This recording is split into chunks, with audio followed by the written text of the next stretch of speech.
안녕하세요. 친절한 금융 시행경제 488회 시작하도록 하겠습니다. 시작하기에 앞서 각자 저희 개인 소개하고 시작하겠습니다. 저는 예금보험공사 서민금융진흥원 하나은행 광주연구원에서 금융교육을 진행하고 있는 JP금융연구소의 정승호 소장입니다. 반갑습니다. 예, 반갑습니다. 생활경제교육을 제공하는 복숭아나무의 이봉무입니다. 반갑습니다. 반갑습니다. 이제 7월의 마지막 주 녹음인데 지금이 사실은 가장 피크인 휴가철이기도 하고요. 날씨도 무척이나 더운데 요즘은 좀 어떻게 지내고 계십니까? 예, 덥습니다. 예, 지금 장마가 지나가서 또 올지도 모르지만 다행이긴 한데요. 태풍이, 네. 예, 이게 지금 교육하는데도 좀 영향이 있는 것 같습니다. 그래서 지금 일정 조정하는 전화를 네. 기관한테 이제 전화하면서 언제 수업 맞으시죠? 확인 전화를 하잖아요. 네. 왠지 조금 취소해 줬으면 저희 기관이 사정이 있어 죄송해요 이런 얘기 조금 해줬으면 이런 속마음이 있습니다. 사실 뭐 그 정도로 움직이면서 뭔가 하기가 그리고 참여하시는 분들도 쉽지 않으실 것 같다라는 생각도 들고요. 네, 사람 마음이 간사해요. 네. 일이 많았으면 하면서도 지금은 그러니까. 조금 맞아요, 그런 마음이 맞아요. 있습니다. 알겠습니다.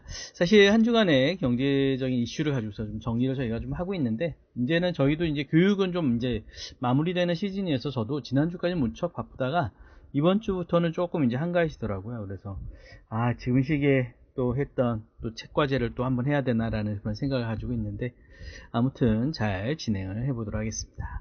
일단 한 주간의 뉴스를 좀 정리를 좀 해보면요. 첫 번째로는 사실은 그 수출의 폭증이지만 거기에 따른 그 AI 반도체로 너무나 쏠린 그런 부분들 때문에 좀 조심해서 봐야 되지 않을까라는 상황이 있었습니다. 그래서 너무 사이드카가 몇 번씩 이렇게 오름 내림으로 해서 막 이제 발표가 됐었는데 그런 것처럼 너무나 변동성이 크다라는 것은 그만큼 또 준비하시는 투자하시는 분의 입장에서도 기회일 수도 있겠지만 또 한편으로는 굉장히 큰 리스크일 수도 있겠다라는 생각이 들더라고요. 두 번째는 이제 한국은행의 기준금리가 인상이 되면서 8월 초에도 연쇄 인상에 대한 기류가 확산되고 있다라고 얘기하는데 또 오를 것 같지는 않겠지만 아무튼 내수를 버리고 환율 방어와 물가 수수를 선택하는 것 같다라는 느낌에서는 아무래도 내 부채가 폭탄으로 크게 작용할 수 있다라는 부분에 대해서는 좀 더 고민할 시점이 아닌가라는 생각이 듭니다. 그 다음에 SK하이닉스 환전효과 소멸 및 원달러 환율인데요. SK하이닉스 미국 주식에 발행이 되면서 대규모 달러 매도 물량이 소화가 되면서 안정형적이었던 원달러 환율이 중동의 지정학적 위기 재발 때문에 다시 반등하고 있습니다. 그래서 이게 어느 정도 환율이 고환율 시대를 계속 지내가야 되는 게 아닌가라는 생각이 드네요. 해외 경제에서는 사실 예멘 후티 반군이 사우디 해상 봉쇄를 선언하면서 또 위기가 다가오고 있다라고 얘기하고 있고요. 글로벌 자금 쏠림, 엔달러가 워낙 많이 이제 엔화가 많이 좀 다운되고 있어, 달러 대비해가지고 다운되고 있어가지고 최저 순으로 추락했는데 이런 것이 결국은 아시아 통화 전체에 영향을 미치지 않겠느냐라는 얘기를 하고 있습니다. 세 번째로는 사실은 미국 트럼프 행정부에서 다시 한번 관세를 가지고서 부과할 계획을 세우고 있다라고 하고 특히나 제약 바이오까지도 이야기하고 있어서 이런 것들이 결국 국내 경기에는 좀 안 좋은 영향을 미치지 않겠느냐라는 생각이 들었습니다. 구체적으로 하나씩에 대해서 살펴보도록 하겠습니다. 일단 미국에 대한 수출 부분인데요. 일단 미국 트럼프 행정부에서는 301조 관세를 가동해서 남은 거는 2.5%포인트뿐이다라고 해서 이제 관세를 계속 부과를 하고 있는데 우리나라는 현재 15% 상한을 사수하고자 지금 관건입니다. 근데 사실 거기까지 이제 2.5%포인트밖에 안 남았기 때문에 과연 어떤 식으로 이제 될까에 대한 부분에 대해서 굉장히 큰 미지수이고 이게 몇 퍼센트 상승하는 것만으로도 우리나라 경제에는 굉장히 큰 타격으로 갈 수 있는 부분이 있어서 이런 부분에 대한 대응이라든지 이런 것들이 굉장히 좀 복잡한 시험대에 올라가고 있는 현실인 것 같습니다. 그래서 아무래도 환율이 오른다라는 것은 그만큼 우리나라 수출 경제가 안 되고 수출 경제가 안 되면 그만큼 달러는 들어오는 자금이 좀 위축이 된다라는 의미고요. 위축이 되면은 그만큼 또 물가들도 올라가지게 되겠죠. 자, 두 번째는요. 그 레버리지에 대한 부분인데요. 우리나라에서도 지금 국내 증시에 레버리지 ETF가 나오면서 엄청나게 많은 분들이 투자를 했었고, 사실 그에 반해서 50% 아래로 떨어지면서 반대 매매가 일어나면서 좀 손실을 좀 많이 봤다라는 얘기가 있고, 법적으로도 규제를 하려는 분위기에 있습니다. 그런데 사실 실질적으로 많이 좀 손해도 보셨고, 증거금이나 이런 것들도 굉장히 많이 올리고 1000에서 뭐 3000을 올린다든지 여러 가지 대한 제도적 보완을 진행을 할 예정이 있다 보니까 조금 더 나아지지 않겠느냐라는 생각은 들지만, 아무튼 추가를 하신 분들 입장에서는 굉장히 큰 리스크가 될 수 있겠다라는 생각이 드네요. 세 번째로는 반도체 힘 7월 중순 수출 역대 최고, 이 관세 홍해 리스크는 복병이다는 아까 말씀드린 이투데이의 경제 부분인데요.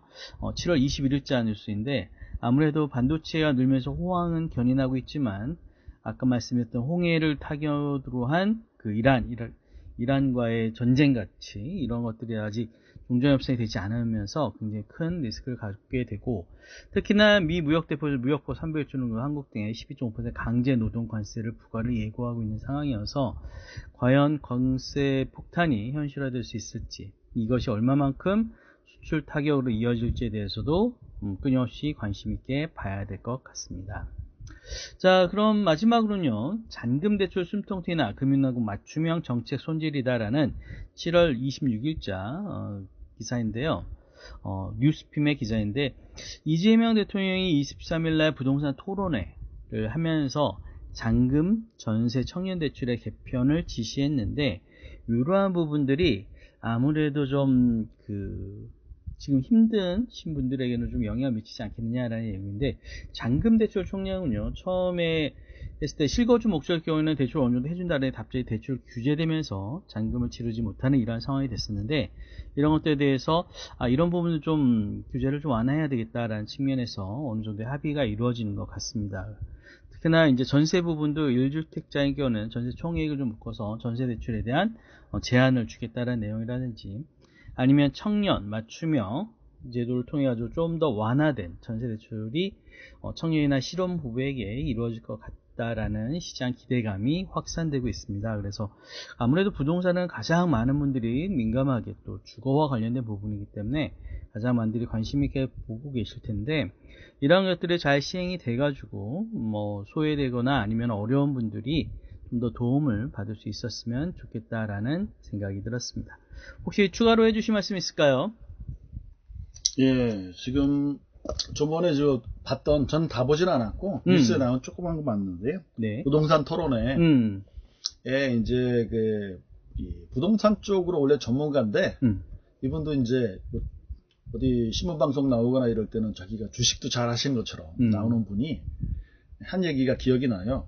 평소에 저도 생각했던 건데, 네. 첫 번째는 아까 주택담보대출, 왜 청년이라는 것은 신규 대출 얘기거든요. 신규 대출만 제한하냐, 뭐 DTI, LTV, DSR 전부 다 신규 대출 기준이거든요. 그렇죠. 기존 대출 받은 사람 왜 안 건드리냐. 대부분 이제 다 갱신을 하잖아요. 그렇죠. 은행 입장에서는 갱신해 주는 게 훨씬 유리해요. 상환 받은 것보다. 현금 흐름이 많이 생기니까. 네. 또 하나는 1가구 1주택 비과세 얘기였습니다. 맞아요. 저도 기억납니다. 평생 한 번만 해주자. 너무 그렇고 공산당도 아니고. 근데 이거를 이용해 가지고 똘똘한 한 채를 계속 늘려가면서 우리가 이제 이거를 업계에서는 상급지 이전이라고 하더라고요. 그러니까 지방에 있다가 중소도시 있다가 신도시 갔다가 서울로 입성하고 서울 변두리에서 이제 강남 3구로 들어가는 게 이게 상급지 이전이라고 하더라고요. 이게 똘똘한 한 채를 계속 유지하고 양도세 비과세를 먹는, 세금 안 내고 계속 부동산으로 돈 버는 방법이잖아요. 그렇죠. 분명히 이게 지금까지 빈틈은 맞습니다. 그래서 제가 이거에 대해서는 그다지 신경 이렇게 말씀을 안 드린 이유가 보통 사람 얘기가 아니라 이거는 돈 많으신 분들이 얘기예요. 맞아요. 그러니까 돈 많으신 분들이 세금에 더 노출이 되고 세금을 자기가 한 예상한 것보다 훨씬 많이 한번 내보면 그때부터는 완전 달라집니다. 그러니까 세금을 그냥 내던 대로 내신 분들은 잘 사는 사람이 돈을 많이 내야 평등하지 않나 생각할 수 있는데 그 세금을 자기가 맞아보면, 세금을 예를 들어서 7천만 원 맞아보면 생각이 바뀝니다. 그쵸. 예. 그러니까 이민 갈까? 이런 생각 하신다니까. 세금 안 내는 나라도 많다던데 상속세 없는 나라에 있던데 이런 소리를 해야 되는 거죠. 그래서 저는 그건 이제 소수의 이제 이야기인데 문제는 이제 시간이 지날수록 집 한 채 있으신데 이제 집의 가격이 높은 분들이 계속 더 나오거든요. 그렇죠. 계속 문제가 될 거라고 생각이 듭니다. 뭐 그건 뭐 똘똘한 한 채 가지신 분들의 뭐 고민이겠죠. 뭐 사실 우리의 고민은 뭐 좀 대다수의 우리의 고민은 그거는 아니죠. 일단 내 집부터 마련해야지 뭐. 지금 그 대상을 1% 생각한답니다. 근데 전국 집값 1%가 아니라 서울 집값 1%를 기준으로 지금 생각하고 있답니다. 30억이냐 50억이냐 이런 얘기 하는 이유가 네. 서울 집값 1%가 46억인가 47억이래요. 그래서 아마 비슷하게 숫자가 나오지 않을까 뭐 그렇게 얘기하시는 분들이 계시더라고요. 저도 그냥 들은 얘기입니다. 네. 자, 제가 오늘 준비한 내용 말씀드리겠습니다. 네. 그래서 이제 아주 비싼 10억, 20억, 30억 하는 아파트는 너무 머니까 이제 청년들은 뭐를 이제 건드리시냐 이제 투자를 해야겠죠. 네. 그래서 투자하는데 돈이 없으니까 보통 뭐 하시죠? 대출. 빚을 얻죠. 그렇죠. 그런 이제 연결된 기사 3개입니다. 네. 첫 번째는요. 한국경제신문 2026년 7월 22일입니다. 제목이 누군가에겐 열쇠, 대출이에요. 네. 누군가에는 족쇄, 빚에도 계급이 있다. 제가 이거 가져온 것은요. 네. 예전부터 전 이거 굉장히 공감했거든요. 빚에도 계급이 있다. 요거 기사 마지막에 시간이 남으면 제가 예전에 텔레비전에서 인터뷰를 봤던 강남의 성형외과 의사 얘기를 드릴게요. 자, 첫 번째 보겠습니다. 2026 부채 리포트 양극화 키운다. 순자산 격차가 134배. 어떤 기준이지 아래쪽에 뭐 한번 보게 하고요. 두 얼굴의 부채 상위 20%는 레버리지고요. 하위 20%는 족쇄다. 하위 20%는 금융 부채 비율이 262%, 상위 20%보다 빚 부담이 5.8배 크다. 금리 인상기, 빈곤 악순환. 그렇죠. 생계형 차주, 생계형으로 차주, 돈 빌린 사람은 대출 정책이 필요하다라는 내용입니다. 자, 가계부채가 자산격차를 벌리는 흐름이 뚜렷해지고 있다. 왜요? 이게 레버리지잖아요. 빌려서 투자하고 그게 레버리지잖아요. 그쵸. 레버리지는 시간이 지나면 어떻게 됩니까? 간격이 더 커지죠. 그걸 여기서는 양극화 이렇게 부르는 거죠. 자, 그래서 취약계층은 부채가 자산보다 빠르게 증가. 왜요? 레버리지니까. 총자산 빼기 총부채인 순자산이 감소한 것으로 나타냈다. 가계부채가 부의 양극화를 심화시키는 요인이 됐다. 이거는요. 비판받아야 되지만요. 자본주의 속성입니다. 자본주의는 원래 그래요. 자, 순자산 격차가 벌어졌다는 그래프 있는데요. 그래프 보시면 진짜로 그럽니다. 신용 점수별 가계대출 금리 있죠. 네. 신용 점수가 좋으면 금리가 낮고 뭐 그런 얘기죠. 자, 여기 보면 위에 있는 파란색이 신용 점수가 낮으신 분이고요. 아래쪽에 있는 금색이 금수저죠. 여기 신용 점수가 높으신 분입니다. 자, 아래쪽에 보겠습니다. 국가 데이터처에서 뭐 그런 얘기를 했대요. 큰 글씨 볼게요. 담보대출 부담 커진다. 특히 이제 좀 힘드신 분들이죠. 하위 계층에서 담보대출 증가세가 부르뜨러졌다. 담보대출은 부동산은 물론 예적금, 보험, 주식, 펀드, 채권 등을 담보로 받던 대출이 포함된다. 자, 요게 예적금, 보험, 주식, 펀드, 채권 등을 담보로 받은 대출을 우리가 뭐라고 부르냐면 네. 계약대출이라고 부릅니다. 보험은 네. 보험계약대출, 네네. 주식은 주식계약대출이요. 옛날에는 약관대출 이런 말을 썼었죠. 그쵸. 자, 앞뒤로 또 내려오겠습니다. 큰 글씨 대출 규제가 양극화의 영향도가 아니고요. 원래 영향을 주는 겁니다. 자, 빚을 유지하는 비용. 빚을 유지하는 비용은 뭘까요? 이자지. 대출 이자와 원금 내는 거. 자, 5대 은행이 신용점수별 가계대출 금리를 분석하니까 지난달 기준 신용점수가 951점 이상의 차주 단순 평균 금리는 연 4.39. 되게 싸네. 4.39. 가계대출 금리라고 해서 여기서는 지금 담보대출과 신용대출 포함해서 평균인 것 같습니다. 그리고 651점, 700점 차주의 금리는 연 5.06 이렇게 싸다고 해서 연 6.08로 1% 정도 올라갔대요. 실제로 그럴까요? 그러니까요. 예. 신용점수 651에서 700점이면요 하위 20%입니다. 그러니까요. 중간이 아니라고요. 네. 근데 이렇게 싸다고 이건 좀 그렇죠. 네. 맨 아래쪽만 보겠습니다. 문제는 금리 흐름이 상승세로 돌아섰다는 것이다. 올라갈 가능성. 최근에 0.25 올라갔죠. 같은 규모의 빚이라도 취약계층의 이자 비용이 빠르게 늘면 소비와 저축이 동시에 위축돼서 자산 형성이 한층 어려워진다. 이자와 원금의 상환에 밀려서 저축하지 못하면 이거는 좀 반대인데요. 이자와 원금에 밀리면 저축을 하지 말아야죠.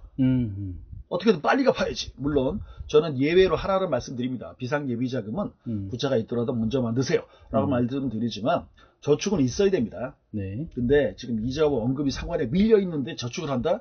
이거는 조금 그렇습니다. 무슨 특별한 혜택이 있는 저축이랑 좀 다르겠죠. 네.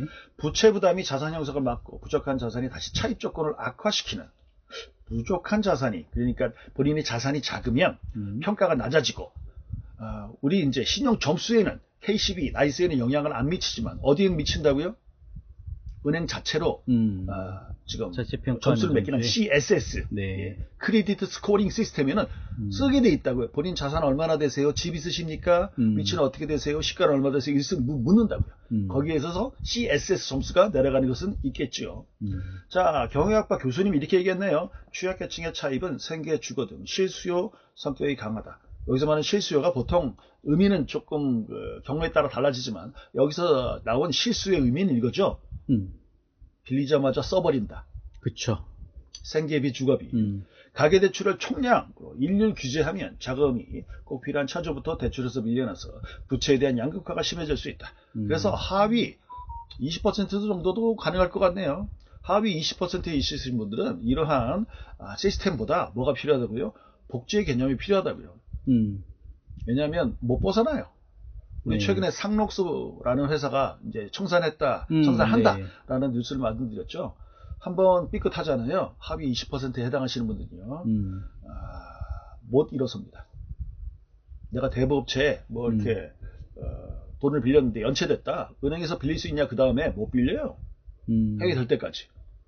자, 그 다음 기사 보겠습니다. 네. 그 다음 기사는 세계일보 먼저 보겠습니다. 2026년 7월 25일이고요. 투자하신 분, 지금 롤러코스터를 타고 있거든요. 특히 지금 롤러코스터 중에 가장 힘든 롤러코스터를 타신 분들은 당연히 누굴까요? 레버리지 하신 분들이죠. 그렇죠. 제가 그렇게 하지 말라 그랬죠. 물론 지나간 얘기예요. 이렇게 됐으니까 제가 이런 얘기 하는 거지. 레버리지로 큰 돈 다들 벌었으면 제가 실수했습니다. 이런 얘기 하겠죠. 네. 근데 말씀드렸듯이 돈 빌려서 투자하는데 내가 거기서 들어가는 비용 이상만큼 투자 수익을 뽑기가 정말 힘들다고요. 근데 업계에 있지 않으셨던 분들은 감이 없으시죠. 그냥 저놈이 그냥 그런 얘기 하나다. 자, 보겠습니다. 제목이요. 숨 쉴 수 없었다. 실제로 그렇게 됩니다. 이 상황 되시면. 군에서 모은 2천만 원. 이야, 요즘 저 군인들 되게 월급 많잖아요. 네. 그래도 2천만 원 모았다는 건 뭐예요? 전혀 거의 안 쓴 거죠. 근데 그 돈을 3억이 됐는데 4주 만에 원금 밑으로 들어왔대요. 저는 이걸 보고 나서 그런 생각했습니다. 큰 다행이다. 군에서 모은 2천만 원이 3억 됐다가 4주 만에 원금 밑으로 2천만 원보다 적어졌다는 뜻이잖아요. 네. 큰 다행이지.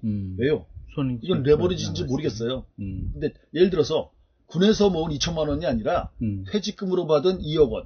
그렇죠. 30억 됐다가 4주 만에 원금 밑으로. 이건 큰일 나는 겁니다.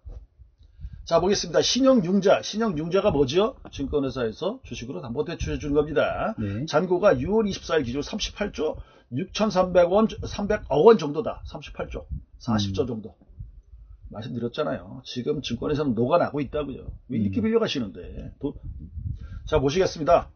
자, 대학생 24세. 대단하시네요.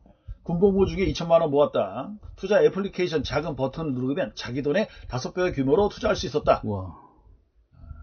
해주죠. 특히 작은 회사일수록 더 해주죠. 계좌 평가액은 빠르게 불어났다. 여차하면 이거 지금 뭐 이게 사기 아닐까요? 어플로 하는 사기. 한때 3억 원까지 치솟았다. 지난 5월 국내 증시가 거칠게 출렁거리면서 지금은 안 출렁거리나요? 상황이 뒤집혔다. 증권사의 강제 청산이 이뤄졌고 증권회사가 청산했다는 뜻이 아닙니다. 레버리지 가입하신 분들 담보 가액이 일정 수준 이하로 내려오면 증권사에서 고객의 계좌를 강제 청산, 반대 매매라고 하죠. 네. 청산을 한 거죠. 15배에 가까이 불어났던 계좌는 4주 만에 처음 투자한 2천만 원 아래로 내려갔다. 이건 전혀 이분 입장에서 아주 큰 일이 아니라고요. 실제로 이 비슷한 일을 겪은 다른 분도 많다고요. 자, 38조 원. 여기서 말하는 38조 원은요. 위에서 보시는 것처럼 은행이나 다른 여신회사, 돈 빌려주는 회사에서 빌린 게 아니라 뭐만 본 거예요? 증권회사에서 하신 주식담보대출만 38조라는 거. 이걸 보면 전 뭘 느끼냐면 미쳤구나. 욕하는 게 아닙니다. 그러니까 사람이 뭐 살다 보면 헷갈려 갈 때가 있어요. 그렇죠? 우리 포모라고 하잖아요. 다들 한 나만 안에서 나만 그지되고 있다. 그렇죠? 그러니까 이게 지금 분위기라는 거죠. 이 아래 보니까 이렇게 돼 있네요. 이제 설명입니다. 신용융자는 투자자가 증권사에서 돈을 빌려 주식을 사는 거래다. 주가가 오르면 자기 돈만 투자했을 때보다 수익이 커지지만 이게 레버리지죠. 주가가 떨어지면 손실도 빠르게 불어났다. 이것도 레버리지죠. 음의 레버리지요. 주식 담보 가치가 일정 수준으로 내려가면 주식의 담보 가치가 일정 수준으로 내려간다는 뜻이 뭡니까? 내 주식이 싸지면 이런 뜻이죠. 요즘은 대부분 다 뭐 삼성전자하고 SK하이닉스 뭐 두 개만 보시는 거죠. 청년끼리 얘기하면서 이 주식이 없다 말을 섞을 수가 없대요. 넌 아직도 없어? 이런 얘기도 한대요. 우리 옛날에 옛날 아니죠. 몇 달 전에 두쫀쿠라고 있었잖아요. 두쫀쿠 먹는 거. 두쫀쿠 야 그게 뭐야? 그러면 너 아직도 안 먹어봤어? 이런 얘기 들었잖아요. 똑같은 걸 하신다는 거죠. 지금은 투자를 어떻게 하고 있어요? 게임처럼 간식거리 사는 것처럼 투자를 하고 계십니다. 자, 급락장에서 반대 매매가 한꺼번에 나오면 주가는 더 밀릴 수 있다. 반대 매매가 뭐예요? 그 주식을 팔아버린다는 거죠. 그렇죠. 누가 팔아야 반대 매매니까. 증권사가 파는 거죠. 네. 갑자기 매물이 한꺼번에 쏟아지면 당연히 그 주가 어떻게 되겠습니까? 더 빠지죠. 그렇죠. 그러니까 이게 레버리지라는 겁니다. 주가 하락이 다른 계좌의 청산을 부르는 악순환도 벌어진다. 증권사는 절대로 자기들이 손해볼 짓을 안 한다니까요. 주가가 떨어질 가능성이 높다. 누가 먼저 합니까? 고객이 먼저 합니까? 증권회사가 먼저 합니까? 증권회사가 먼저 하겠죠. 근데 왜 이기지 못하는 싸움을 하시는 거죠? 증권사랑 경쟁에서 이기시려고 지금 레버리지 하신 거잖아요. 나 증권사 돈 빌려서 더 돈 벌 수 있어 라고 생각해서 들어간 거 아닌가요? 자, 아래쪽에 지나가고요. 맨 아래 이제 매일 2배일 뿐. 누적 수익률 단위다. 지금 레버리지가 두 배로 먹거나 이런 거 있잖아요. 네. 이거 지금 계산하는 단위가 있답니다.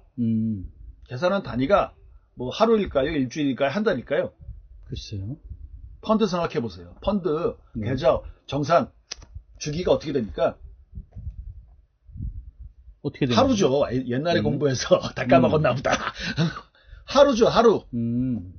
그러니까 지금 레버리지가 하루 단위로 걸리는 거예요. 네. 그러니까 2배가 아니라 실제로 나한테 영향을 주는 거는 뭐 3배, 4배가 걸린다는 거죠. 예를 들어서 하이닉스가 10% 빠졌어. 네. 그럼 레버리지 내가 2배 걸었으면 그러면 내가 마이너스 20%가 아니라고요. 마이너스 40, 50 나온다고. 왜냐고요? 매일 정산하니까. 근데 실제로 그거는 이런 상태를 이제 투자자들은 뭐라 그럽니까? 내 계좌가 어떻게 되고 있다고요? 녹아나가고 있어. 이런 얘기 하죠. 근데 모르는데 왜 했냐고. 레버리지 청산, 이 계산하는 주기가 하루라는 것도 모르고 하신 분도 너무 많다고요. 자, 보니까 이렇게 써 있네요. 청년들의 어떤 마음을 대변합니다. 아래쪽에. 마름모, 집은 멀고 레버리지는 가까웠다. 그쵸. 딱 이거죠. 일부 청년 아닙니다. 위에 있는 규모를 보세요. 40조예요. 근데 일부 청년이에요.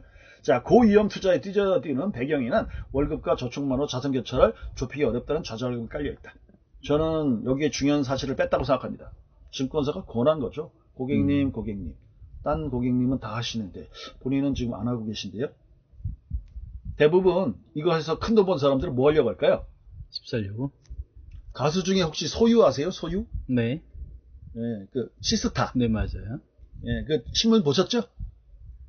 소유? 하이닉스 투자했다가 엄청 돈 벌었대요. 아. 돈 벌어서 뭐 했을까요? 집 샀나요? 집 샀대요. 다른 청년들은 마인드가 다를까요? 아니요. 똑같아요. 자, 아래쪽도 말은 뭡니다. 이제 바뀐답니다. 현금 3천만 원. 이달 31일부터 있어야 산다. 네. 레버리지 하시려면 3천만 원 받고 시작하세요. 이 뜻이죠? 네. 자, 금융 단목은 단일 종목 레버리지. 아까 말씀해 주신 것 중에 레버리지 ETF 얘기해 줬는데요. 가장 문제를 일으킨 건 단일 종목 레버리지입니다. 예, 금융 당국도 실패를 인정했습니다. 제가 이거 시작할 때 뭐라고 그랬죠? 이거는 말도 안 된다. ETF라는 상품의 성격이 제일 반대쪽에 있는 게 이거다. 좀 단일 틀리죠. 종목 레버리지 ETF가 원래 인덱스 펀드 그리고 ETF의 취지를 가장 반대쪽에 있는 맞아요. 그런 상품이라고 분명히 말씀드렸죠. 자, 그래서 뭐 보완책이 나온답니다. 시장 상황이 안정될 때까지. 그러면 안 되지. 레버리지면 시장 상황이 안정이 안 돼야지. 내가 지금 마이너스 40 먹었으면 거꾸로 플러스 40, 플러스 100 나와야 될 거 아니에요. 근데 시장 상황이 안정될 때까지 인버스와 커버드 콜을 포함한 단일 종목 관련 상품의 신규 상장을 잠정 중단한다. 이미 판 거 어쩔 수 없어요. 금융당국 수장이 나와서 얘기했죠. 이거 청산 안 됩니다. 왜요? 돈 넣은 사람이 너무 많아요. 청산시키면 난리 날걸요? 라고 얘기했죠. 그리고 거래 중인 단일 종목 레버리지 상품에 대한 증권사와 자산운용사의 광고, 이벤트성 마케팅도 즉시 금지했다. 아까 말씀드렸잖아요. 욕심 많아서 투자자가 넣었다? 아니요. 꼬셔서 넣었다고요. 꼬셔서. 청산하는 단위가 하루인지도 모르고 넣은 사람들이 세고 셌는데 도대체 어떻게 알고 넣었지? 광고하니까요. 권하니까 했다는 거죠. 아래쪽으로 가겠습니다. 투자자 사전 교육도 강화한대요. 이미 레버리지 투자할 때 사전 교육 없었나요? 있었죠. 그리고 몇만 명이 대기했다고요. 자, 맨 아래쪽으로 쭉 내려오겠습니다. 맨 마지막 거 보죠. 자, 금융감독원장이 이렇게 얘기했네요. 6월 22일에. 자, 기자간담회에서 단일 종목 레버리지 상품 도입을 두고 어떻게든 그때 들어누워 막았어야 했나? 개인적으로 반성하는 상황이고 후회를 많이 하고 있다. 이분이 지금 예전에 뭐 하셨는지는 모르겠지만 몰랐을걸요? 이분도? 이 구조를 몰랐을 수도 있어요. 그 자리에 있는 분들은 아는 분. 그 전에, 이분 전에 있었던 금융감독원장 출신이 뭐였죠? 검사였어요. 이분은 뭔지, 이 출신이 어디 출신인지 모릅니다. 증권사 출신이라면 이해하셨겠죠. 예, 좀 그런데. 근데, 예, 그렇습니다.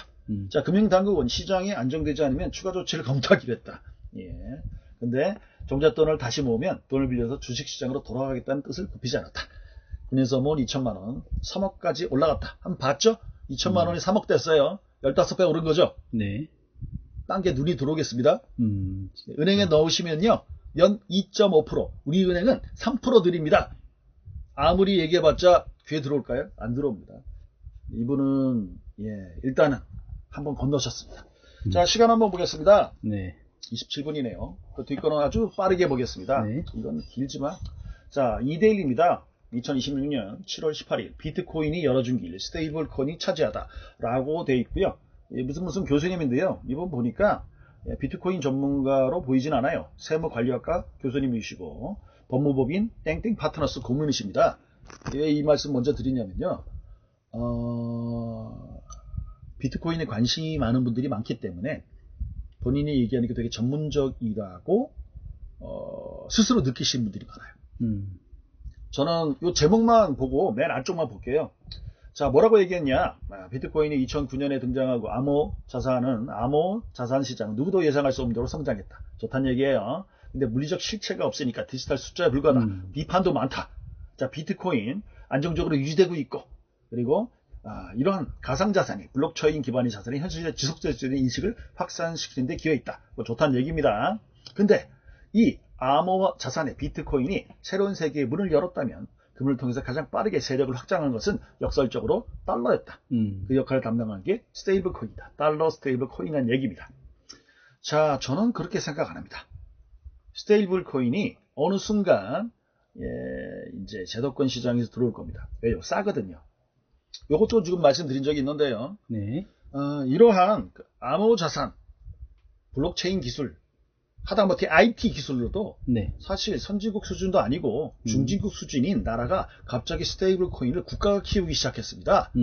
어떤 나라일까요? 글쎄요. 일본입니다. 아하. 왜냐? 딴 걸로 지금 어쩔 수가 없죠. 다 밀리잖아요. 네. 그러니까 뒤집어 보고 싶은 거죠. 지금 일본이 가지고 있는 것 중에 제일 확실한 게 금융자산입니다. 동남아시아 엄청 깔아놨거든요. 그거 가지고 스테이블 코인을 주도적으로 일본이 하게 됩니다. 그러면은 동남아시아가 일본이 기술이 좋으니까 일본 스테이블 코인에 써야지 이런 생각 할까요? 글쎄요. 제가 우리나라도 스테이블 코인 한다고 그랬을 때 항상 무슨 말씀 드렸습니까? 기다려야 된다. 뭐를 기다리냐? 달러 스테이블 코인이 안정화된 다음에 거기에 빌붙어야 된다. 혼자 다 하려고 그러면 말도 안 된다. 왜? 우리는 5천만 명이라고요. 근데 일본은 하겠답니다. 뭐 하겠다는데 뭐 말릴 수는 없죠. 맨 아래쪽만 보겠습니다. 네. 계속 이 기사를 가져온 이유가 흔들리지 마시라는 거예요. 이제는 스테이블 코인이 이게 이제 메이저구나. 투자 가치가 있구나. 아까 레버리지 ETF 청산 단위가 하루인 것도 모르고 투자하신 분이 많은 것처럼 그냥 스테이블 코인이면 좋은 거구나. 대학 교수들이 막 좋다고 했구나. 하지 마시라는 거예요. 자, 맨 아래쪽 보겠습니다. 비트코인은 중앙에 금융기관에 의존하지 않은 전자현금 시스템을 제시했다. 그러나 비트코인이 열어놓은 길은 가장 빠르고 넓게 차지하는 것은 달러 연동 스테이블 코인이다. 이분도 이렇게 생각하죠. 이게 안정화돼야 그 다음이 있는 겁니다. 이것은 사토시가 계획한 결과인지는 단언할 수 없다. 하지만 분명한 것은 탈중앙으로 향한 출발한 암호자산이 오늘 달러 중심의 디지털 금융 질서를 강화하는 역사적인 결과를 만들어내고 있다. 자, 여러 가지 의견이 있겠지만요. 저는 이렇게 생각합니다. 가상화폐가 잘 나가면 달러가 줄어든다. 달러의 영향이 줄어든다. 그거는 좀 순진하신 거예요. 미국이 가만히 있을까요? 아니요. 여러 가지 제재를 들면서 다른 나라의 스테이블 코인 사용은 줄이고 달러 스테이블 코인의 사용을 강제할 수 있는 능력이 아직까지는 미국에 있다고 생각합니다. 그래서 국내에서 또는 일본에서 스테이블 코인 관련 얘기를 하면서 투자하시면 좋아요 라고 얘기하실 때는 저는 한 발짝 뒤에서 좀 기다리시는 거를 추천드리도록 하겠습니다. 여기까지 하겠습니다. 알겠습니다. 사실 이렇게 금융이 굉장히 진화하고 있고요. 그 다음에 거기에 따라 가지고 굉장히 많은 분들이 우려하는 부분도 없지 않아 있습니다. 미국의 달러 빚을 엄청나게 늘리고 있는데 그 부채를 결국 스테이블 코인을 만드는 업체들이 그 채권을 가져와 가지고 움직이면서 다시 한번 미국 채권에 소멸할 수 있는 기회가 생기면서 다시 한번 이게 어느 정도 기간 동안은 쭉 갈 텐데 결국은 터지지 않고 계속 이게 뚝처럼 계속 쌓아가는 방향이기 때문에 나중에 진짜 어떻게 될지는 모르겠습니다. 그래서 조심스럽게 계속 지켜보되 앞으로 당분간은 가지 않겠느냐라는 측면에서 다른 나라들은 어떨까라는 측면이 듭니다. 그래서 결국 딴 나라 미국 얘기가 결국 우리나라 살아가는 우리들에게 좀 더 큰 영향이 좋은 영향으로 긍정적인 영향으로 아니면은 큰 부담이 없이 좀 지나갔으면 좋겠다라는 마음이 좀 드네요. 아무튼 주도적으로 뭔가를 진행해야 될 시점인 것 같습니다. 우리 개개인들도 현명하게 금융에 대해서 잘 살펴볼 필요가 있지 않을까라는 생각이 드네요. 날씨도 굉장히 무더워지는데요. 이러한 무더위 속에서 좀 시간이 나실 때 금융에 대해서도 공부하는 한 주간이 되셨으면 좋겠습니다. 오늘도 함께 해주셔서 감사합니다. 수고하셨습니다. 네, 감사합니다.